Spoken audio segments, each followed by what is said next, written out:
A commotion happens in Terminal Island Prison, a private prison under Wayland Corporation. A prisoner called 14K is quarreling with another prisoner called Xander Gracie. This small commotion turns into a big one, and other prisoners join them and start beating each other. Above them, a reporter, Jones, is reporting the commotion and broadcasting it live on television. The warden immediately sends his guards to defuse the situation.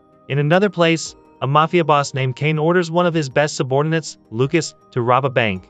He believes in Lucas' ability since he never fails. At first, Lucas wants to rob the bank with his men, but Kane asks Lucas to bring Kane's nephew instead since Kane wants to train his nephew to be his successor. Kane then gives Lucas a yellow sports car for his mission later. Inside the Wayland Industries building, Jones and the warden are meeting with the head of Wayland International. Wayland is angry because of the riots that happened in the prison, but Jones has a plan. Jones informs Wayland if many people watch the fight, it has a good rating. Jones suggests he broadcast the fight, it will boost the company's profit. Parks, the warden, doesn't like this crazy idea, but Wayland ignores him. In front of a bank, Lucas escorted Kane's nephew, Vinny, and his friend. Lucas tells Vinny to be careful. A few moments later, two police officers arrive at the bank. Lucas tells Vinny to leave because it's not safe, but Vinny still wants to carry out his mission. A worried Lucas enters the bank to check Vinny and his friends. Lucas fights two officers and instructs Vinny and his friend to run. Suddenly one of the officers shoots Vinny's friend. Lucas shoots the cop to death.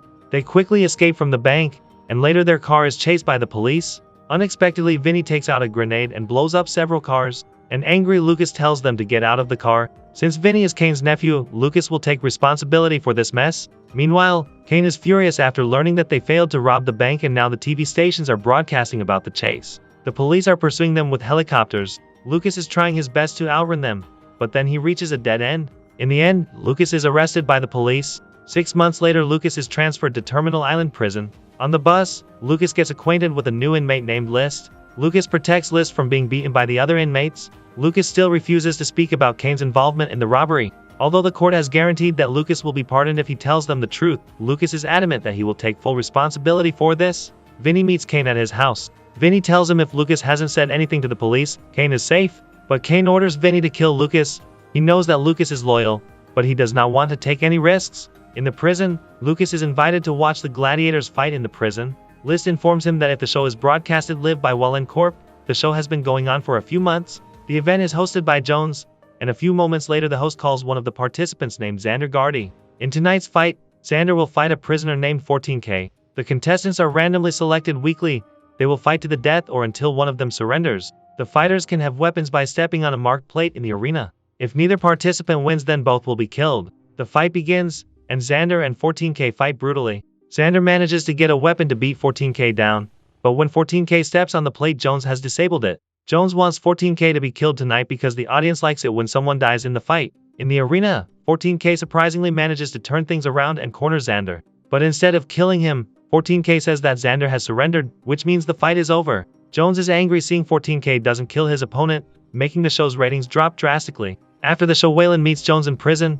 Wayland is angry because their income is decreasing. It seems like people are bored of watching it. Wayland tells Jones to do something or he will fire Jones. In the morning, while having breakfast, Lucas meets Goldberg and Rocco. Goldberg tells Lucas that the prison has put Lucas on Goldberg's team to work in the auto repair shop. Then Lucas is summoned by the warden. The warden asks Lucas to testify about Kane's involvement. The police want to arrest Kane, but they don't have enough evidence. Lucas refuses to do it. Then he warns Lucas. Lucas covers for Kane here, but will Kane do the same for him? Lucas then goes to the auto repair shop where he will work. Lucas is confused as to why they are still working in prison. Goldberg tells him since this is a private prison, they use the prisoners to work without paying them. They will cut metal from car wreckage and smelt it to make bullets and then sell it. Lucas sees if the car in front of him is still in good condition. It's a shame to destroy a good car like this. Goldberg tells Lucas to try driving that car for the last time. Lucas drives around the prison. Unbeknownst to him, Jones is watching him. After having fun, Lucas goes back to the workshop. Goldberg praises Lucas for his driving skills. In the afternoon, while marching, suddenly a man tries to attack Lucas. Luckily, Lucas can dodge him and fight him back. Then the man is arrested. The man's name is Bill. That night, Jones meets the warden. Jones sees Lucas' action and wants Lucas to fight in the next match. The warden refuses to give permission since Lucas is the only one who can testify against Kane. But Jones doesn't care. She still wants Lucas to fight. The next day, Jones comes to see Lucas. She wants Lucas to fight in the next match, but Lucas refuses to do it. In the evening, the match takes place, and the host announces that Bill and List will fight tonight. Lucas is angry because this fight is unfair. Lucas wants to replace List, but Jones smiles upon hearing that. Jones wants to see someone get killed tonight. List enters the arena. The battle begins, and List is resigned to his fate. Lucas jumps over the fence to save List. Lucas and Bill fight with flamethrowers. They burn each other with their weapons. Unexpectedly, many prisoners join Lucas and jump into the arena. The angry warden forces Jones to stop the show and sends his guard into the arena to calm down the prisoners. Meanwhile, Kane accidentally sees Lucas on the TV screen. Kane is angry because Lucas is still alive. The next day, Kane meets Vinny. Kane asks why Lucas is still alive. Vinny says that he has ordered a prisoner named Bill to kill Lucas. Furious, Kane shoots Vinny. Then he gathers all his men. Kane tells them that he will give $1 million to anyone who can kill Lucas within the next 2 days. If no one can kill Lucas, Kane will kill all of them. In the prison, Jones has a meeting with Wayland and the shareholders. Jones tells them that no one wants to watch the death match anymore. But Jones has a new idea. She will change the death match to Death Race, a race equipped with weapons. The participants can kill each other in the lap. The participants will race on the available tracks in prison. Jones explains that she has prepared armored vehicles and weapons and they can control them with sensors on the track. The race will last for 3 days. Wayland then says that if Jones wants the event to be successful, the prize at stake has to be very interesting. Wayland tells them that whoever wins in this race will get a prize that is far more valuable than money, their freedom. No matter what crimes they commit, if they can win the race 5 times, they will be released. Everyone agrees with Wayland's opinion. Later in the field, the prisoners are talking about a death race. Surprisingly, List agrees with this idea because it might be the only way for him to be free. Today is the first day of the race. There are 18 participants, but there are only 9 cars there. Everyone is fighting to get into a car. In the car, a woman prisoner will be their navigator. Lucas gets into a sedan, and inside he is accompanied by a navigator named Katrina. In this race, Lucas is helped by his crew, Goldberg, Rocco, and List. In the car, Katrina explains to him the features and weapons of his car. Goldberg informs Lucas if the weapons can be activated on the second lap. On the second lap, one of the participants grabs the weapon sensor from Lucas and shoots Lucas from behind. Lucas nudges his car and throws him off the track. Bill accidentally says, $1 million. In the control room, Jones overhears what Bill says. Jones is curious about it. On the last lap, Bill is still targeting Lucas. Lucas takes a shortcut and now is in the first position. Lucas manages to get the weapon sensor, but he presses the wrong button and drops the shield of his car. Katrina gets out of the car and points the gun toward the back. She shoots at Billy's car behind them, making Bill lose control of his vehicle. Lucas manages to be the champion of the first race. Later in the garage, an angry Bill wants to beat up Lucas. Xander also wants to beat 14K, since he humiliated him in the previous fight. That night Lucas is summoned by Wayland. He congratulates Lucas on his victory in the first race. Wayland brings Katrina as his prize, and Lucas is free to do whatever he wants with Katrina tonight. After Wayland left, Lucas, who likes Katrina, invites her to spend a night with him. Meanwhile, an officer is beating up one of the prisoners. The prisoner told him that Kane has organized a contest for all prisoners. Whoever can kill Lucas will get $1 million reward. Knowing this information, Jones orders the officer to move Lucas's cell to a safe place. She wants the prisoners to kill each other on the racetrack, not anywhere else. Accidentally, Goldberg overhears this conversation. After Katrina finishes with Lucas, Katrina meets Kane. Kane orders Katrina to kill Lucas. He will give her 2 days.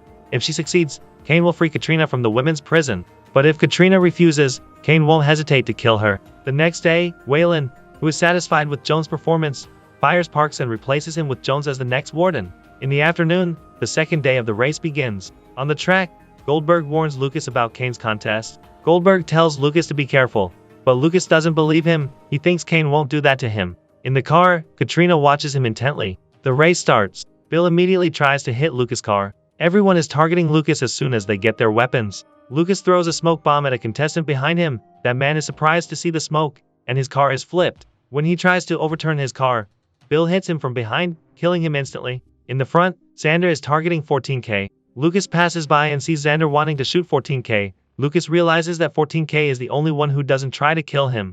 Lucas reverses his car and hits Xander with his car. After getting rid of Xander, Lucas continues the race. Behind him, 14K throws a match and burns Xander alive. In the car, Katrina tells him if she meets Kane, Kane also orders her to kill Lucas. But Katrina likes Lucas, hence she won't do that. Behind them, Bill is still shooting at Lucas' car. When Lucas wants to use his weapon, it turns out that all of the weapons in his car don't work. Someone has sabotaged his car. Billy can freely attack Lucas' car since Lucas can't do anything to retaliate. Bill launches a missile toward Lucas' car. Because it's very dangerous, Billy then injects Katrina out of his car. The missile hits Lucas' car and blows it up. Bill is so excited that he accidentally kills his crew pit. Bill strangles his navigator who reprimands him. Unexpectedly, the navigator throws Bill out of the car and runs over him. Katrina runs to Lucas' car, The car caught fire and Lucas is burning inside. They try to save Lucas but it's too late. Kane watches everything from his TV screen. That night Goldberg is furious at Rocco who has sabotaged Lucas' car since he's the only one who can do it. Katrina meets 14K, and Katrina tells 14K if he owes Lucas his life in the previous race. In the hospital, it turns out that Lucas is still alive, but with severe burns all over his body. Jones asks the doctor to tell everyone if Lucas is dead because Jones has an idea. Jones then meets Wayland. Jones recommends a woman named Hennessy to help her run the prison. Jones says that she has prepared a racing icon named Frankenstein. She believes Frankenstein can make the race more interesting. 6 months later, in the hospital, Jones conducts experiments on Lucas' body. Lucas is still alive, but he's badly scarred. Jones forces Lucas to continue racing under the pseudonym of Frankenstein. Jones assures Lucas that the whole world thinks Lucas has died in that accident. After seeing his deformed and ugly body, Lucas is willing to wear a mask and change his name to Frankenstein. In the evening the death race is held again. Everyone talks about Frankenstein who gets into Lucas' car. Now he is on the same team as Goldberg and the others. Katrina is a bit scared by the sight of Frankenstein beside her. In another place, a man sneaks into Kane's residence. The man is an assassin sent by 14K. The man shoots Kane to death. In the prison, a man stabs Rocco from the back. Apparently, it is List. The race begins, but instead of going forward, Frankenstein turns his car over and hits Jones with his car, killing her. After killing Jones, Frankenstein continues racing and Katrina realizes that the man beside her is Lucas. Since wearing the Frankenstein mask, Lucas has won the race 4 times. With one more victory, he and his team will be free. Meanwhile, a British billionaire named Niles York is eyeing the racing business, which is currently owned by Wayland Industries. By using his connections with the government, Niles manages to take over the business. Terminal Island Prison and the Death Race event belong to him now. At the company meeting, Niles mentions Wayland's incompetent performance in running the Deathrace business. Niles thinks, under Wayland's care the Death Race business won't improve. Niles plans to run races in various prisons in the world under his control. Wayland is disappointed because his business belongs to Niles now. He tells Niles that the person who has popularized the Death Race is Frankenstein. Frankenstein has won 4 races. One more race, Frankenstein will be free and the race won't be interesting anymore. After the meeting, Niles orders his assistant to find out everything about Frankenstein. In the hospital, the doctors manage to fix Lucas's face and now his face can be recognized. Wayland enters the room and informs him that the Death Race now belongs to an ambitious businessman named Niles. Now the fate of the Death Race is in Lucas's hands. Until now Lucas has never shown his true face to anyone, not even to his team members. If Lucas wins one more time, he and his team will be free. The next day Niles goes to see Lucas. Niles plans to send Frankenstein, 14K, and their team to the Kalahari Desert in South Africa. He has a prison there. Lena Niles will launch the first international death race. Lucas doesn't care about Niles' plans, he just wants to win the race and be free. But Niles has other plans. Niles threatens to kill Lucas and the rest of his team if Lucas wins the race. Niles wants Lucas to be a racing icon. Niles doesn't want Lucas to win the race. They left for South Africa. The group drives through the desert and enters a tunnel leading to a maximum security prison. Inside they see some inmates working on the cars for the race. Moments later, a prisoner tries to blow up their car. Luckily, they manage to escape. A fight breaks out between the prisoners there and Frankenstein and 14K's crew. Some people gang up on Frankenstein. Accidentally his mask is knocked off during the fight. After Lucas defeats the prisoners, List, Katrina, and Goldberg realize that the person behind Frankenstein's mask is Lucas, who they think died in the explosion months ago. They are surprised that Lucas is still alive. Katrina asks why Lucas has to hide his identity all this time. Lucas explains that he has to do it so that Katrina and the others won't be in danger. The next day everyone is ready for the race. Goldberg shows Lucas a new car he has modified. Lucas promises him that he will do his best to free his friend. Lucas says that Frankenstein's mask is a curse and he doesn't want to wear it for the rest of his life. Sanina, the producer and the host of the race, announces that before the race starts there will be a navigator war, a fight to the death between 16 female navigators until only 10 people remain. The fight begins, and the women start to kill each other. Katrina is targeted by several people because she is the star of this show. Luckily, Katrina manages to get a flamethrower and burns other participants. After only 10 women survive, the fight is stopped. The racers and their navigators are herded into a room. In that room, they are implanted with GPS trackers on their necks. Sanina explains, in this race, there is no wall blocking them. If any prisoners try to escape, a missile will be fired at them, and this tracker will help the missile to locate and kill them afterward. No one can escape. Niles arrives at the prison and meets Sanina in the control room. Niles wants this race to be a success. Meanwhile, the racers getting into their cars, Goldberg warns Niles to watch out for two racers, Razor and Nero. They both don't want victory, they just want Frankenstein dead. After getting into the car, Lucas takes off his mask. The lights aren't green yet, but one of the participants starts driving. This person is trying to run away. Sanina then fires the missiles. The missiles run after him and blow up his car. The race starts. Nero runs over one of the cameramen on duty. Goldberg tells Lucas to be careful since the race track is longer than the usual track. The contestants just want to quickly get past the weapon sensors. Lucas is nearly there, but then Razor hits Lucas's car. Almost all of them manage to get past the weapon sensors except Lucas. They start shooting at each other. Someone shoots Lucas's car with a cannon, but Lucas manages to outwit him and kills him instead. After passing through the desert, the race continues to a densely populated settlement. Even in the city, Razor is still shooting at one of the contestants. He manages to get out of his car and runs into the settlement. Sanina doesn't care. She wants to fire him with the missiles. The missiles are launched and chase after him. He is eventually blown up by the missiles. The contestants shoot each other and destroy the houses of residents who stand in their way. After passing through the residential area, the race continues to the gangster territory. The gangsters are shooting at their cars for fun. Goldberg tells Lucas to stay focused. Lucas almost reaches the finish line. Lucas and Razor are side by side, and they rush to the finish line. But unexpectedly Razor manages to beat Lucas and wins the first race. In the control room, Niles says that he is satisfied with the results of this first race. In the garage, Razor picks a fight with Frankenstein's team. In this fight, Razor slashes Goldberg's arm with a knife. Later Goldberg's arm is treated by a nurse named Olivia. It turns out that Olivia is a fan of Goldberg in this race. That night Satina orders one of the female prisoners to entertain Frankenstein as a guest star in this race. Katrina, who sees this, is jealous. Later, Satina wants Niles to sign a contract for the next 2 years, but Niles refuses to sign it, not until the series is over. The next day everyone is getting ready to race on the second day. Lucas tells everyone that yesterday he deliberately lost. Before leaving for Africa, Niles threatens Lucas. He will kill Lucas team members if Lucas wins the race. But this time, Lucas has enough of Niles' threats, and Lucas has other plans. The second day of the race begins. The rule in this second race is, if one person manages to pass the weapon sensor, then the sensor will be deactivated. The sensor will be reactivated after the first person who passes the sensor is killed. Unexpectedly, the first racer who passes the sensor is a female racer named Olga. She becomes the target of other racers who want to kill her. One of the drivers corners Olga's car, flipping it. Olga gets out of her car, and when the racer tries to hit Olga, Olga fires him with a missile. Olga manages to kill the man, but Razor emerges from behind and kills her. After Olga dies, everyone goes to the weapon sensors to activate their weapons. This time Lucas leads the race through the residential area, but the angry residents are throwing stones at them. Razor is still targeting Lucas. The residents become angrier after the contestants are shooting the settlements. Lucas starts shooting Razor's car from behind, while 14K manages to trick Miro and disable his truck. The angry mobs take Miro out of his car and beat him to death. After passing through the settlement, Lucas goes to the gangsters' territory. Lucas starts shooting at the headquarters. The furious gangsters rush into their cars and start chasing the contestants. Along the way, the gangsters keep shooting at the contestants. Reaching the finish line, the gangsters shoot the crews and blow up the trailer where Goldberg is staying. Liz survives the explosion, but Goldberg is dead. In the control room, Niles is laughing at that. Moments later, Niles gives Lucas Goldberg's death certificate. Niles laughs at Lucas' stupid action that killed his crew. Niles threatens Lucas. If Lucas wins tomorrow, Niles will kill Lucas and the remaining members of his crew.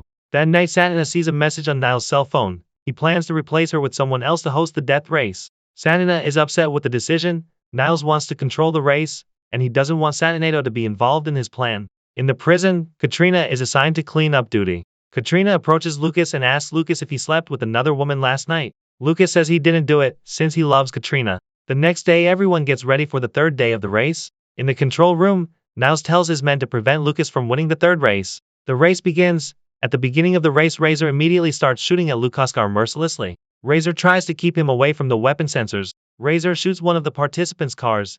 He manages to get out, but the fire from the car burns him. Now only Lucas, Razor, and 14K are left. Lucas is now leading the race. Lucas almost reaches the finish line when Niles orders his men to fire a missile at Lucas. The missile is fired. 14K fires the missile and destroys it. They are safe now. Lucas then calls 14K and thanks 14K for saving his life.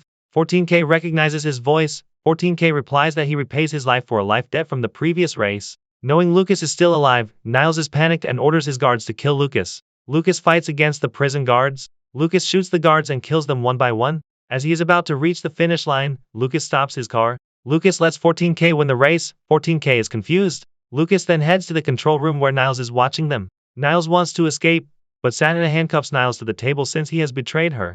Lucas crashes his car into the control room and hits Niles. The room is engulfed in flames. That night, Satina announces if Niles and Katrina are found dead in the explosion. It turns out that Frankenstein is still alive with severe burns. The GPS tracking on his neck confirms that the man who survives the crash is indeed Frankenstein. Frankenstein returns to the Terminal Island prison. A few months later, The shareholders have a meeting about the new crew who is going to be Frankenstein's team member in the next race. In the hospital, Frankenstein keeps screaming that he isn't Frankenstein. The List is asked to check him out. List thinks Frankenstein is like this because he has PTSD after the explosion. In another place, Katrina meets Lucas, who is relaxing on the beach. Goldberg and Olivia then come to join them and they toast for their freedom. Wayland then calls Lucas and Wayland has sent millions of dollars to Lucas. At first, Wayland wanted Lucas to kill Niles, but it turned out that Lucas had other plans. In the previous race, Lucas deliberately provoked the gangsters. He faked Goldberg's death with Olivia's help. Goldberg deliberately blew himself up and then he was saved by Olivia. Wayland asked Sotana to trap Niles in the control room.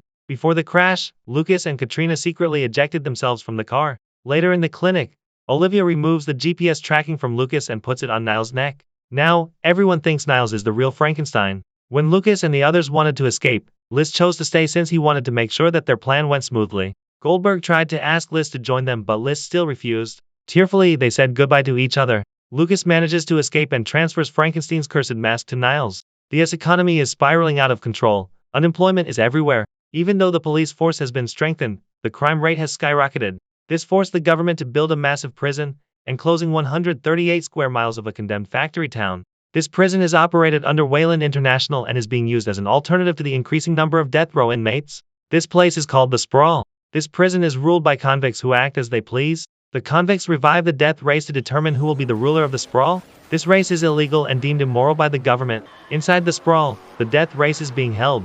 In this race, the Lord of the Sprawl, Frankenstein, has won the race 7 times. This race is broadcast illegally via the dark web. Elsewhere, the employees of Wayland International led by Warden try to take down the broadcast. But the event is encrypted with codes that keep changing. They can't cut off the Sprawl's power supply since the prison has its power plant. Inside the Sprawl, Bob and Liz are hacking the satellite to broadcast the death race to the world. Through the monitor, Liz sees a SWAT team has arrived to kill Frankenstein, but Bob tells Liz to keep broadcasting the race because this will make the race more exciting. In the arena, Frankenstein corners a driver and makes his car explode. Frankenstein wins the race again. Elsewhere in Mexico, Goldberg owns a betting shop. He collects money from people who are betting on the death race. Goldberg is the one who supplies the weapons to the Sprawl. Everyone cheers for Frankenstein's victory. So far, no one can beat him. While everyone is partying, from afar the SWAT team starts shooting. Everyone rushes into the building. The SWAT team chases them inside. Inside, the SWAT team is surrounded by the prisoners, and suddenly Frankenstein appears in front of them. Frankenstein orders the prisoners to shoot the SWAT team. This incident is being broadcast live. Some prisoners arrive with chainsaws. Then these prisoners butcher the SWAT team. A prisoner beheads one of the SWAT members and hands his head to Frankenstein. Through the camera in the victim's helmet, Frankenstein sends a message to the warden that the police can rule outside the Sprawl. But inside the Sprawl, no one can get rid of him. Moments later, a helicopter is carrying prisoners to the Sprawl. An officer says that the Sprawl is not like any other prison. No officers are guarding that place. The place is like hell. Entering the Sprawl is like a death sentence. One of the prisoners then asks him how to participate in the death race. The officer replies, if they want to take part in the race they have to meet a man named Bob. The officer provides the prisoners with a roll of coins to survive. After the helicopter lands, the prisoners walk out of the helicopter. Just as they come down, a group of men come shooting at them. The group is led by Johnny Law. Johnny approaches the 2 survivors, Coroner Gibson and Gypsy Rose. Johnny wants to take the new prisoners' coins, but surprisingly Gypsy dares to fight back. Gibson also helps by beating all Johnny's men one by one. After defeating everyone, Gypsy thanks him and leaves. Later, Gibson meets a group of women led by Bexy. Bexy praises Gibson's impressive fighting skill. She wants Gibson to join her. Gibson tells her that now he just wants to meet someone named Bob. Bexy is willing to take Gibson to meet Bob. Inside a bar, Frankenstein is scolding Johnny since he fails to steal coins from the new prisoners. When Frankenstein is about to beat Johnny up, Johnny sees Bexy escorting Gibson into the bar. Johnny tells Frankenstein that Gibson is the man who has beaten all his men to a pulp. Inside the bar, Gibson meets a bartender named Jane. Bexy says that Jane can help Gibson meet Bob. When Jane asks about Gibson's origins, several people come to beat him up, but Gibson managed to defeat them all. Frank approaches Gibson. He asks Gibson if Gibson is the one who has beaten his men. Gibson replies that he is only defending himself.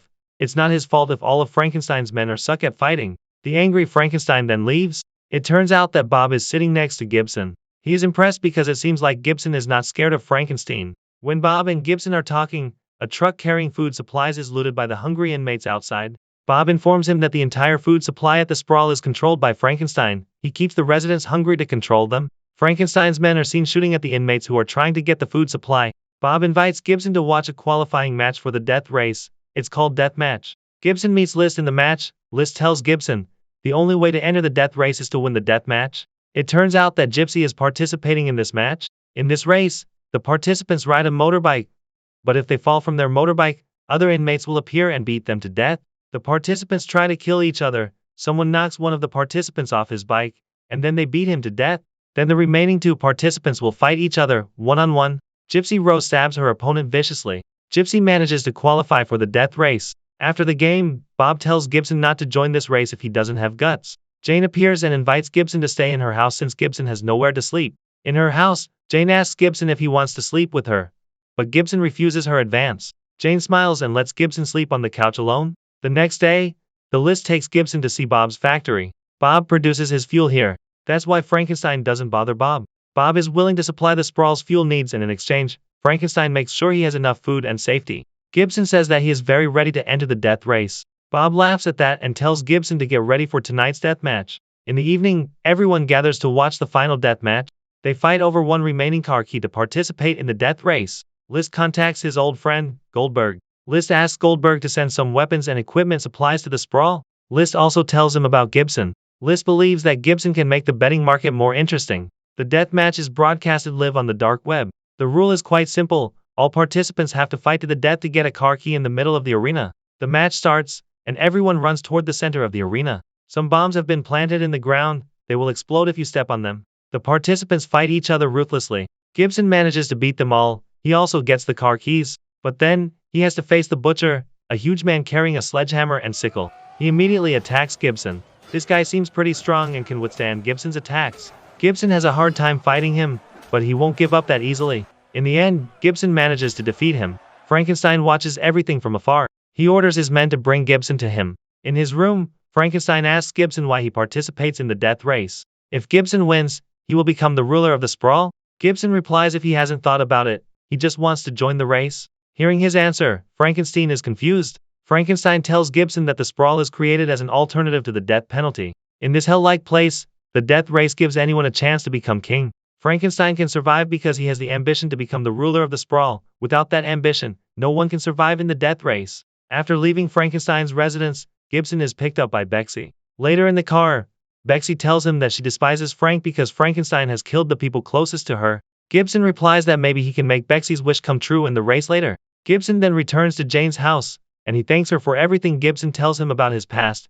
Back then he only cared about his younger sibling, but then they were gone. After that, he had nothing to care about. Jane, who is crushing on Gibson, tells him if now he won't be lonely anymore. The next day at Bob's garage, Liz helps Gibson repair the car he won last night. Bob asks if Gibson has found his navigator when suddenly Bexy comes and offers to be Gibson's navigator. Bexy and her squad then help Gibson rebuild his car. They work together to install the weapons in the car. After the car is ready, Gibson tries to drive it. Bob explains that this race will last only one lap on a long track. Along the track, they will pass a group of inmates who hate deathmatch. Usually, those inmates will shoot at the participants. The rule is simple. Whoever wins the race will be the ruler of the Sprawl. That night, Gibson tells Jane that he isn't lonely anymore. Jane is his reason to be alive. In the morning, many people come to Jane's house. These people are led by Frankenstein. Frankenstein reveals to everyone that Gibson is a special operative assigned by Wayland to kill Frankenstein. After the mission is over, a helicopter will come to pick him up. Hearing that fact, the angry inmates tell Frankenstein to kill Gibson. But surprisingly, he has no intention to kill Gibson now. He's going to let Gibson join the race. His fate will be decided in the race. Everyone, including Jane, is shocked to hear that Jane has no idea if Gibson is a government spy. Bob approaches Gibson. Bob says that he doesn't care if Gibson has to kill Frankenstein. Bob will still be on Gibson's team because Bob sees great business potential in the race later. Bob tells Gibson to get ready. In Mexico, Goldberg sets up the betting market for the upcoming death race. Everyone is getting ready for the death race. The event is broadcasted live again. 11 participants will take part in the race. Gypsy Rose appears driving her Mini Cooper and Gibson is getting ready in his Camaro. Then Bexy comes to see Gibson. Bexy says that she doesn't care that Gibson is a spy, as long as they have the same goal, to kill Frank. Bexy will help Gibson by becoming his navigator. Then Frankenstein appears and introduces Jane as his navigator. Frankenstein wants to see whether Gibson has the guts to kill him if he has Jane beside him. Elsewhere, the warden is watching the race to make sure Gibson kills Frankenstein. The race starts. At the beginning of the race, Frank immediately hits Gibson's car. The participants are free to shoot each other since there are no sensors in this race. A participant who rides a Vespa tries to shoot Gibson. Bexy then gets out of the car and throws a grenade at the Vespa driver. Elsewhere, Goldberg bets all his money on Gibson. He is so sure that Gibson is going to win this race. Someone is targeting Gibson, but he is hit by another participant behind him. Bexy wants to fire Frankenstein with a missile, but Gibson forbids her, and Gibson will find another way. Behind the hills, a group of inmates appears and starts shooting at the races. Johnny retaliates back, then he starts shooting at Gibson, who is in front of him. Bexy throws another grenade but misses. One of the participants then shoots a hook at Gibson's car. Then Gibson leads the participant into a tunnel. In the tunnel, the two participants get out of the car to kill Gibson. Gibson throws a match to the gasoline-filled floor and burns them alive. Bexy appears and shoots them to death. Gibson continues the race. In the front, Gypsy is competing with Frankenstein for first place. Behind him, a mine explodes, forcing a car to stop. The two participants get out of the car, and moments later, a group of inmates surrounds them. They are the convicts who previously looted the food supplies, but these two participants shoot them. They want revenge. Since he is far behind, Bob tells Gibson to cross the broken bridge. He tells Gibson to jump over the bridge so he could catch up with Frank, but he sees Johnny blocking the way. Bexy then comes out and shoots at Johnny, making his vehicle sway and falls off the bridge. Bexy removes the rear shield to reduce the car's load, and Gibson accelerates his speed and jumps over the broken bridge. Unexpectedly, Gibson manages to cross the broken bridge and continues the race. Goldberg is convinced that Gibson will win. Surprisingly, Gibson manages to catch up with Frankenstein. Gibson almost overtakes Frankenstein's car from behind, then Frankenstein starts shooting at him, damaging Gibson's car. Gibson and Bexy get out of the car to check the damage, and it turns out that the car's fuel hose is broken. In front of them, Frankenstein turns around. He wants to hit Gibson with his car. Suddenly Gypsy appears and crashes her car into Frankenstein's. Then Gypsy gets out of her car. Knowing something is wrong, Bob tells Liz to stop the streaming. This makes Warden unable to see what's going on inside the track. Unexpectedly, Gypsy shoots Frankenstein mercilessly and kills him instantly. They see a helicopter coming to pick them up. It turns out that Gypsy is a spy who is also assigned by the Warden to kill Frankenstein. She tells Gibson to get into the helicopter since their job is done. Seeing Jane, who is injured, Gibson chooses to stay. Through the comms, Bob tells Gibson to wear the Frankenstein mask and become the ruler of the sprawl. Without Frankenstein, there will be chaos here. Gibson takes Frankenstein's jacket and ring. Gibson then puts on the mask and finishes the race. The live stream starts again, and Goldberg and the Warden are furious to see Frankenstein wins the race. Subscribe to watch more videos like this, turn on notifications, and leave a like, it really helps the channel out. Thank you for watching.